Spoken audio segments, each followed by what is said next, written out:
Today is the day after surgery. It's about 7:30 p.m. here. It's been a very long day and a very trying day. I'm going to admit to it. It's been hard the day after. I'll go into details a little bit later, but basically, I didn't get any sleep last night.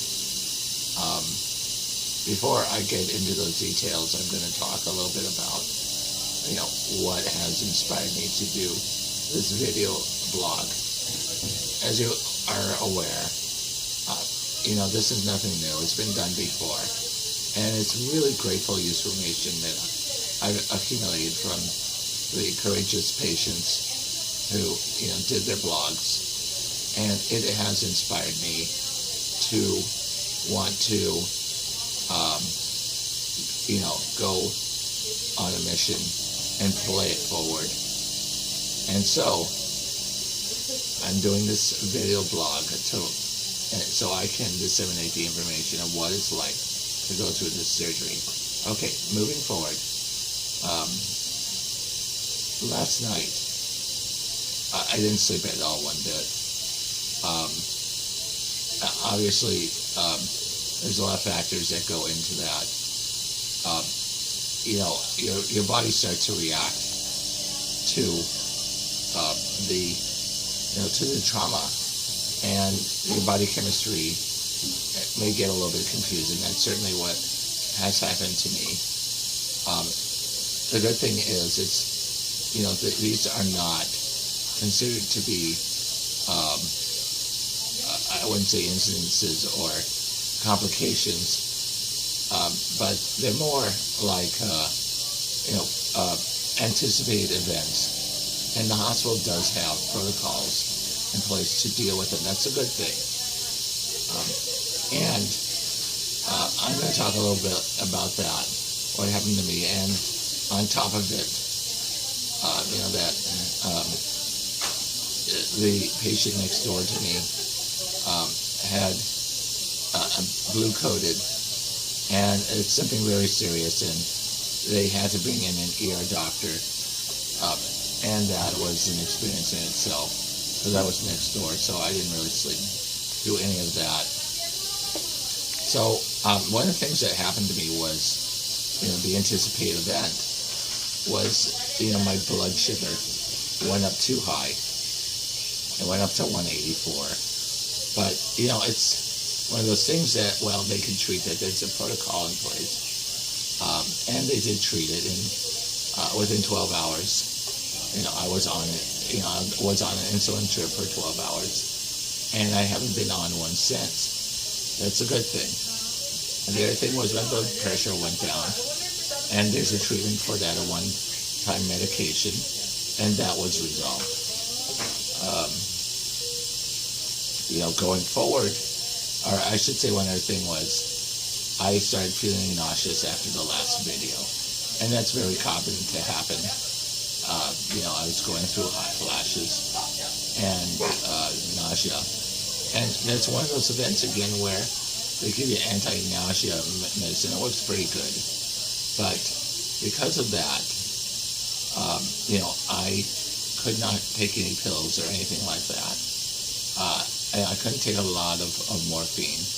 And so I couldn't get sleepy enough, to be comfortable enough to manage the pain and get through it at night. So that's, another reason why I did not do well last night. But it's common. No one does well. And talking to all the ICU nurses, no one sleeps through the first night. You just don't get any sleep. That's it. So be aware of that. So, okay, let's talk about the good things. Let's talk about all the connections that Lorraine had described yesterday about. I wouldn't say all of them. Let's talk about some of them. A lot of them are not there any longer. The swan catheter was removed in the morning, and I was a little apprehensive about that because it's 47 centimeters long. But you know what? You don't feel a thing, believe me. You don't feel anything. You don't feel it coming out. I was surprised it was out 1, 2, 3. There's also a neck intravenous line in me, and that's to give me nutrients or whatever. And that was removed also. And, not a big deal. I think it was more getting the Band-Aid off, but as soon as they pulled it out, and that was, 4 or 5 inches long.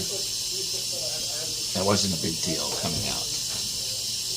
The other thing that came out was also on my right, or excuse me, my left arm, was the arterial, monitor for my blood pressure. That came out really easy. And so you could see that, my body's, even though I had weird things going on with it, chemically I was able to still, progress in my recovery. Good things there. The other thing was the chest tube. That came out, and I was really apprehensive about that. Yes, you will feel it a little bit. You will feel it coming out. And you'll notice it, but you'll get through it. At least, from my perspective, I got through it. It's some of the things to expect.